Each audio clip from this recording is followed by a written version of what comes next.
እና በስልካችሁ በሐራም መንገድ ወንዶች ጋር የምትደዋወሉ ክብረ ንጽህናችሁና ማንነታችሁን አርክሳችሁ በየሚዲያውና በየቴሌቪዥኑ መስኮት ለምትወጡ በከንቱ ስሜት ላይ ያላችሁ ወደዳችሁም ጠላችሁም የሆነ ቀን እዚህ ጀናዛ ማጠቢያ አልጋ ላይ ትተኛላችሁ በፍላጎታችሁ ሳይሆን በግዳችሁ።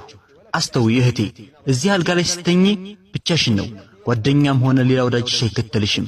ያኔ ታዲያ አላህ ምን ልትዩ ነው? አላህ የምትሰሩ እንደሚከታተልሽ ያወቅሽ ግን ከሱ ይልቅ ሰዎችን ሐቅ ያስበለጥሽ እህቴ፣ ያኔ ለአላህ ምን ልትዩ ይሆን?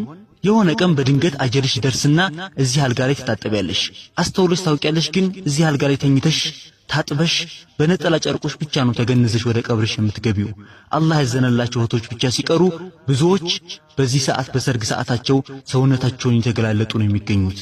ليش الآن كثير من البنات في الزواجات إلا ما رحم الله سبحانه وتعالى تعري نفسها؟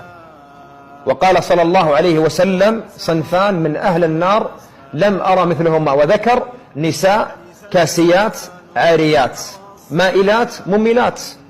يا الله تخيلي ረሱላችን ሰለላሁ ዐለይሂ ወሰለም እንደተናገሩት ከኡመቶቼ ብዙ ሴቶችን ጀሃነም ውስጥ ያየኋቸው በእርቃን ልብሳቸው የሚገላለጡ ነው ብለዋል። በአላህ ሆነብኝ ራሳችሁን የምትገላለጡ እህቶች አስቡት። በዱንያ አንድም ቀን በቅጡ ሳትሸፈኑ ነገ ሙታችሁ እዚህ አልጋ ላይ በነጠላ ጨርቅ ተገነዛችሁ ወደ ቀብር ከመግባታችሁ በፊት ራሳችሁን ብትሸፍኑ አይሻልም? አንድ ምሳሌ ልስጣችሁ። በአንድ ዛፍ ላይ ያሉት ቅጠሎች ከዛፉ ላይ ከረገፉ የግንዱ መጨረሻ ምን እንደሚሆን ታውቃላችሁ? ተቆርጦ ወደ እሳት ይማገዳል አይደል? ልክ እንደዛው አንዲት ሴት ራሷን ከገላለጠች ሐያዋን ከራሷ ላይ ከገፈፈችና በማይረባ በጥቅጥቅ ልብስ ራሷን ከገላለጠች መጨረሻዋ ይዛ ግንድ ነው የሚሆነው። በአላህ ሆነብኝ የሴት ልጅ ሐያዋ ለአላህ ያላት እውነተኛ ታማኝነትና ኢማኗ ነው። እባክሽን እህቴ ተጠንቀቂ። فلا تغتري في هذه الدنيا، هذه الدنيا قصيرة، وإن عظمت هذه الدنيا وإن طالت في عينك هذه الدنيا فوالله إنها قصيرة وإن أيامنا محدودة. إلى كل فتاة تنمص حواجبها قال صلى الله عليه وسلم لعن الله النامصة والمتنمصة. በዚህ ባለንበት ዘመን ሰርጎች፣ የጭፈራ ፕሮግራሞችና መሰል የፊትና መድረኮች የተበራከቱበት ጊዜ ላይ ነን። እንደው አላህ ያዘነላቸው እህቶች ሲቀሩ ብዙዎች በዚህ ፊትና ላይ ወድቀዋል። በአላህ ይሆንብኝ ውድ እህቴ፣ ስንት ሙሽራዎችን የማውቃቸው አሉ በሰርግ ቀናቸው ፉስታን ከማድረጋቸው በፊት ከፈን አድርገው ወደ ቀብር የገቡ። ውድ እህቶቼ ለዚህ ዱንያ ተጨናነቁላት። ይህች ዱንያ ረጅም መስላ የምትታያችሁ ካላችሁ አትሳሳቱ፣ በጣም አጭር ናት። ሌላው መልእክቴ ደግሞ አይናችሁን የምትቀነደቡና ሰውነታችሁን ለባዕድ ወንዶች የምትገላለጡ እህቶቼ፣ ዋ አላህ ከረገማቸው ሴቶች መካከል ተቀንዳቢዎችንና የሚገላለጡ ሴቶችን ነው። ተጠንቀቁ። በተጨማሪም የሴቶች የውበት ሳሎን ቤት ለምትሰሩ እህቶቼ ከኛ በበለጠ እናንተ በደንብ ነው የምታውቁት። ገንዘብ ለማግኘት ብቻ ሲባል ምን ያክል ፈሳድና ሸሪዓን ያልጠበቁ ነገሮች በእነዚህ ቤቶች እንደሚሰሩ ታውቃላችሁ። አደራሽን ውድ እህቴ ይቅርብሽ እንጂ ሐራም ነገር እንዳትበይ። ሌላው ፊትሽንና ሰውነትሽን ተሸፍነሽ አላህን የሚያስቆጣ ሥራ ለምትሰሪ እህቴ ሆይ ተጠንቀቂ። አላህ ያይሻል። ስንት ሴቶች ናቸው ማንነታቸውን ሸፍነው በየሶሻል ሚዲያ ላይ ሐራም ነገራቶችን የሚሰሩ?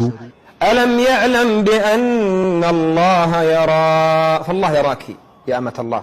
استحي من الله سبحانه وتعالى. تعرفين الجسد وتغطين الوجه حتى ما حد يعرفك، لكن اعلمي أن الله يراك سبحانه وتعالى.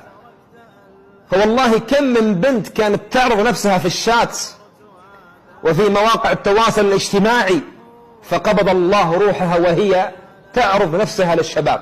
ውድ እህቴ በሶሻል ሚዲያ ላይ ለወንድሞችሽ ፊትና ከመሆን ተቆጠቢ።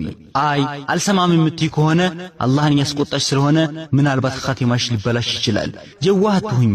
በሶሻል ሚዲያ ላይ ማንነታቸውን ደብቀው የሰው አውሬ የሆኑ ፍጥረቶች አሉ። ምንም ሌላ ዓላማና ግብ የሌላቸው ዋናው ዓላማቸው ሴቶችን ብቻ ለስሜታቸው መጠቀም የሚፈልጉ ወጣቶች አሉ። ተጠንቀቂ፣ እነዚህ ወጣቶች እጅ ላይ እንዳትወድቂ። ውድ እህቴ ይህ ምክሬ ከልቤ ወንድማዊ ነው። በደንብ ተጠቀሚበት። አላህን ፍሪ። በአላህ ሆነብኝ አላሁ ሱብሓነሁ ወተዓላ ይህን ሁሉ ጤንነት ሰጥቶሽ እሱን የምታስቆጭ ከሆነ በደቂቃ ውስጥ እዚህ የሞት አልጋ ላይ እንድትተኛ ያደርግሻል። የአላህ ቅጣት ከባድ ነው። በመጨረሻም በዚህ ወንጀል መንገድ ላይ የምትገኙ እህቶቼ ሁላ ወደ አላህ ተመለሱ። አላህ ወደሱ ተመላሾችን ይቀበላልና።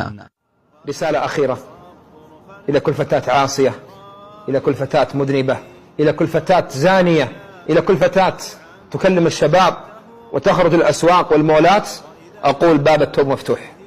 باب التوبة لا يغلق حتى تخرج الروح وحتى تصل إلى الحلقوم. خذي هذه البشارة، خذي هذه الآية، فالله رحيم لمن تاب وأناب. يقول الله جل وعلا: قل يا عبادي الذين أسرفوا على أنفسهم لا تقنطوا، الله أكبر، لا تقنطوا من رحمة الله إن الله يغفر الذنوب جميعا، جميع الذنوب مهما كانت كبيرة صغيرة، إن الله يغفر الذنوب جميعا إنه هو الغفور الرحيم.